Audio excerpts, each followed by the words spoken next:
When looking at a dachshund and a Great Dane, it's hard to believe that these dogs trace back to the same ancestors. Yet, it's true.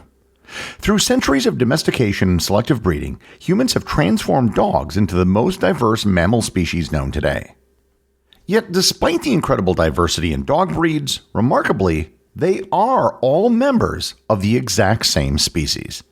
Learn more about the development of dog breeds and why there are so many on this episode of Everything Everywhere Daily.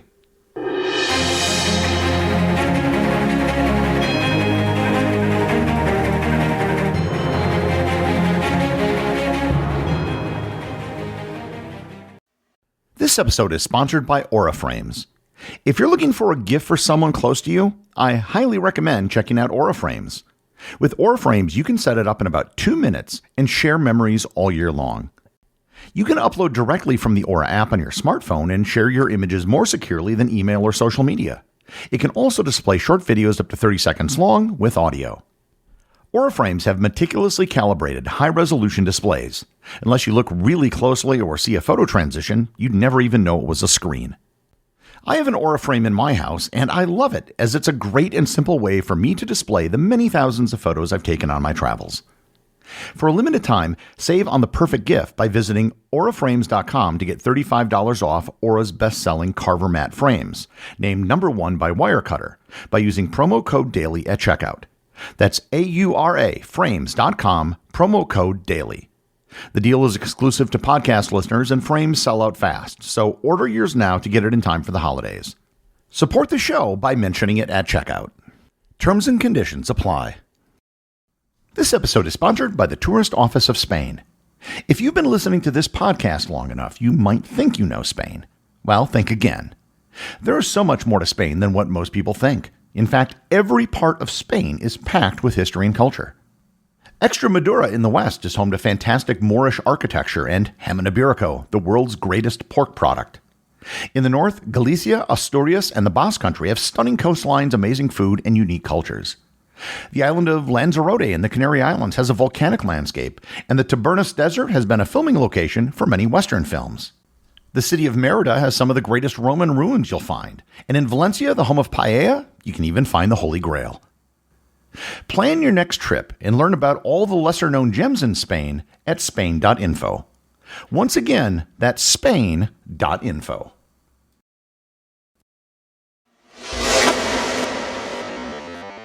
To understand the creation of dog breeds, we first have to understand the domestication of dogs. In a previous episode, I covered the domestication of dogs, so if you want a more thorough explanation, I recommend listening to that. But for the sake of this episode, I'll provide a short summary. Dogs hold the distinction of being the first species humans ever domesticated and the only large carnivorous mammals to undergo this process. All dogs are descended from an ancient wolf population, and they're considered to be the same species, classified under the scientific name Canis lupus familiaris. That means that every domesticated dog, regardless of size, shape, or color, are all the same species. You can tell that dogs are the same species because they can breed with other dogs.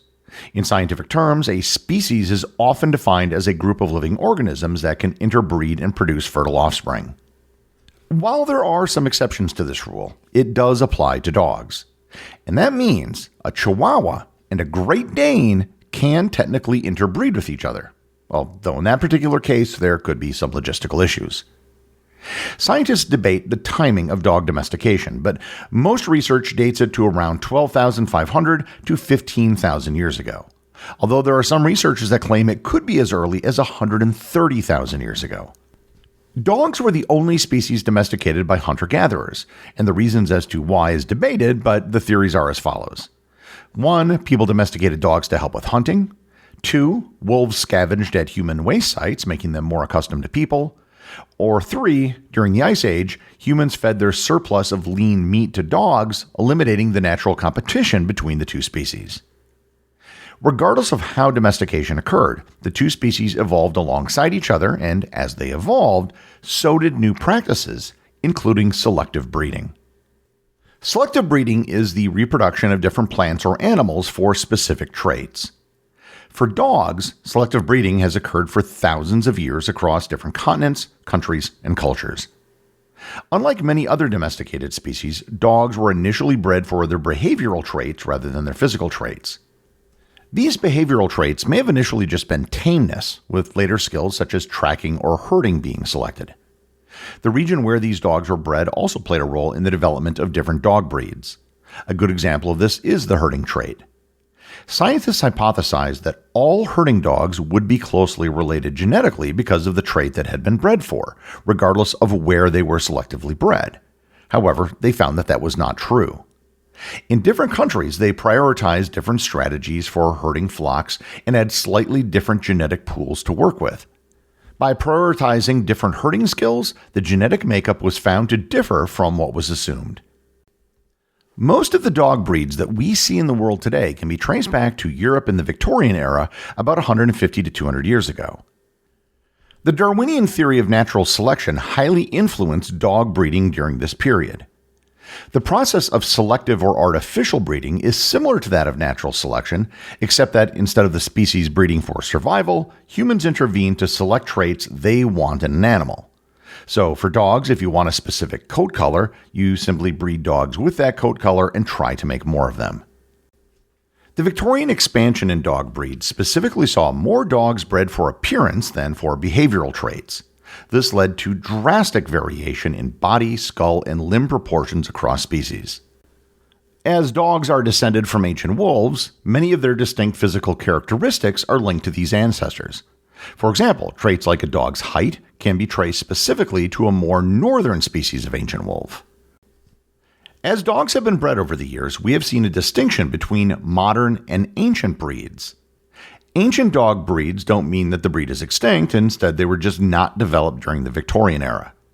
Studies have shown that 9 dog breeds can be distinguished from other European origin breeds, and that these breeds are considered the ancient breeds. These ancient breeds can be divided into 3 regions: Asian, Middle Eastern, and Northern. The Asian dog breeds include the dingo, the New Guinea singing dog, the chow chow, the Akita Inu, and the Shar Pei. The Middle Eastern breeds are the Afghan hound and the Saluki. And finally, the northern ancient breeds include the Alaskan Malamute and the Siberian Husky. The classification of ancient breeds is actually hotly contested. Scientists argue over which dogs fit the terminology, if any dogs should even fit into the terminology, and if the word ancient should be used. Regardless of that, the breeds that I listed are almost always included in any listing of ancient breeds, irrespective of the amount of genetic divergence within the breed. Dogs can be considered purebred or mixed breeds. The difference is simple. Does the dog have parents, grandparents, great-grandparents, etc. of the same breed, or did 2 or more different types of dogs breed in the past? A purebred dog is traced back through its ancestry by genetic analysis or written records. A dog is said to be purebred when both its parents are considered purebred and if it meets the, quote, standards of the breed. The breed standards are detailed descriptions of each type of dog. These standards include observable behaviors and physical characteristics considered the most important for the breed. If the dog does not exhibit these characteristics, it may be considered unacceptable or have faults. Many purebred dogs face health issues and on average have a shorter lifespan. One of the best examples of this is in dog breeds with shorter noses, like the pug or bulldog. These dogs tend to struggle with breathing because they're selectively bred for short noses, which can lead to obstructed airways. A crossbreed is a dog that is the result of 2 different breeds mating. Crossbreeding is done artificially, and the best example of this is designer dog breeds. Designer dogs are a relatively new fad emerging in the 20th century. This trend was first seen when breeders crossed purebred poodles with other breeds. The poodle was chosen for its hypoallergenic coat. Later, other dogs were chosen to be crossbred to inherit the desired characteristics. The puppies resulting from crossbreeding tend to take on traits of both breeds, such as the golden doodle, or a golden retriever poodle cross, the puggle, a pug and a beagle, or the Sherpsky, a husky and a German shepherd, among others.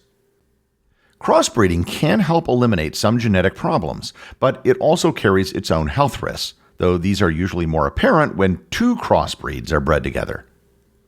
Mixed breeds, or mutts, are dogs that cannot be distinguished by one official breed and are instead a mix of two or more. Dogs can be considered mutts even if they're the result of two purebred dogs if they were not bred intentionally. The term mixed breed is also somewhat misleading, as it suggests that dog breeds originated from some single source rather than being artificially created by humans themselves. There are also natural breeds of dogs that developed in isolation from humans. Many natural breeds tend to have longer lifespans than their artificially bred counterparts. Another interesting aspect of dog breeding is the ability to interbreed with other wild members of the canine species. This is possible because all the animals are fundamentally wolf-like subspecies that possess chromosomes, making them relatively indistinguishable from each other. One example of this is the wolf dog.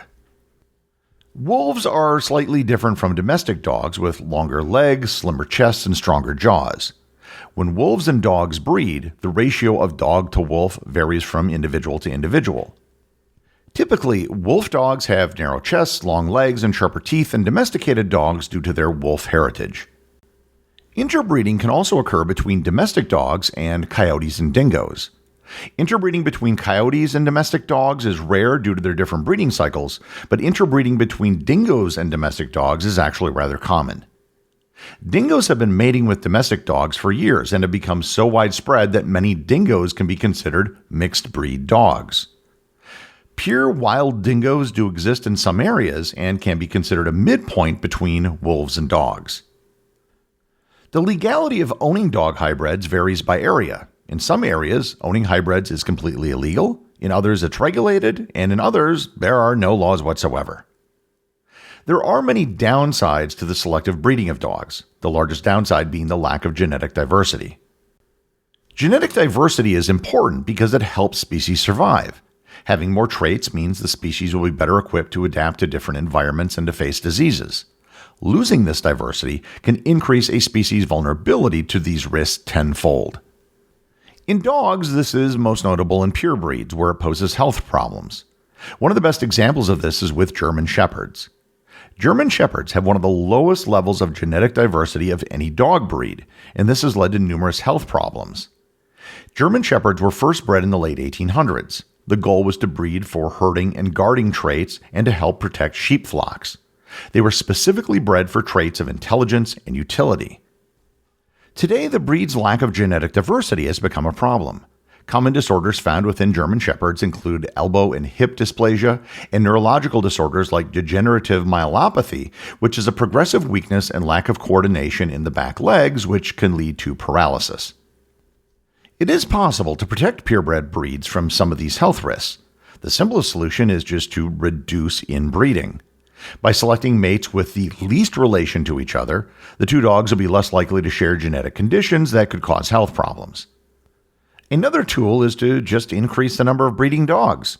Having more male and female dogs to breed with helps prevent future generations of the species from interbreeding, thereby maintaining genetic diversity. The total number of dog breeds in the world depends on how you define dog breed and what registry or authority that you ask. Based on the ambiguity, there's no single universally agreed upon number. That being said, the American Kennel Club currently recognizes 202 breeds of dog. Worldwide, some global or international registries estimate the total number of recognized dog breeds from major registries and clubs at roughly 400 to 500. And the amazing thing is that all of these dog breeds, and many of the crosses between them, all originate from a single wolf species that got friendly with humans thousands of years ago. The executive producer of Everything Everywhere Daily is Charles Daniel. The associate producers are Austin Oetken and Cameron Kieffer. Research and writing for this episode was provided by Olivia Ash. My big thanks go to everyone who supports the show over on Patreon. Your support helps make this podcast possible. And I also want to remind everyone about the community groups on Facebook and Discord. This is where everything happens that's outside of the show. As always, if you leave a review on any major podcast app or in the above community groups, you too can have it read on the show.